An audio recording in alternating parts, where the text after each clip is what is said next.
Manager Dave Bassett came to Ellen Road, there were no empty seats. Over 46,000 saw the Southern League Wombles take on mighty Leeds. Peter Lorimer was in the Leeds team that day. In fact, he missed a penalty, and he must have said to himself, here we go again, when Wimbledon took the lead with a dream of a volley from Steve Kettridge. Leeds had barely had a look in, but a ghastly mistake changed all that. There seemed no danger from Harvey's clearance until Martin missed his kick. Tommy Wright thanked him for the invitation to go on and shoot the equaliser. It was a mistake that turned the tide, and when Gary Hampson's long ball sprang the offside trap, Andy Ritchie took it on the chest, Wimbledon took it on the chin. Martin and his fellow defenders were struggling to contain Leeds now. The pace of Wright was too much for Morris. The little Scot got away from his pursuer, and Ritchie arrived to roll in the cross, gratefully. But the best goal of the lot had everything. First, a touch of tenacity. Then an air of arrogance, and a classic curling finale. Scott Sellers, the scorer, best of the season, said some Leeds diehards. By now, Wimbledon were wishing they were back on the Common, if not in the Southern League. And the defence was nowhere to be seen when Sellers celebrated that goal by setting up the next. Andy Ritchie's hat-trick just 4 minutes later. As a contest, it was all over, but there was still time for Kevin Gage first to win the ball and then deliver the perfect cross.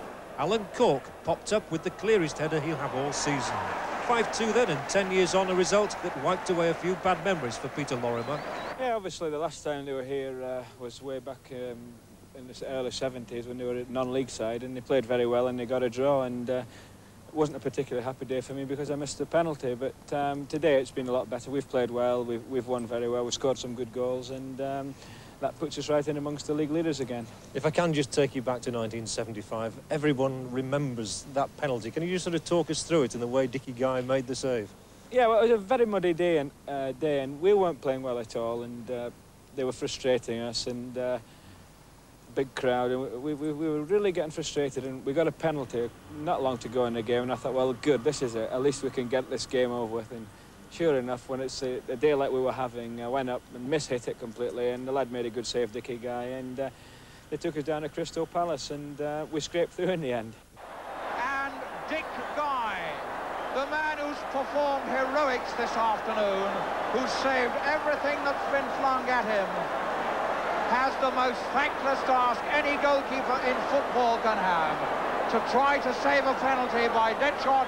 Peter Lorimer, the man that could kill Wimbledon after a brave fight. Here he goes. He saved it. Dick Guy can have the freedom of Wimbledon this weekend. They could make him a freeman of the borough. The scourge of Lorimer and Leeds that day, almost 10 years ago, Dickie Guy is now leading a somewhat quieter life in Bromley in Kent as a building and decorating contractor. He says he prefers putting up breeze blocks to blocking shots these days, though he did play the game until last season.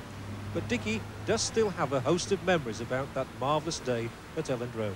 The last 5 minutes, it was Roy the Rover stuff, really. It was holding him to 0-0, and then to get a penalty against us in the last 5 minutes was disheartening, but luckily enough, it all works out right.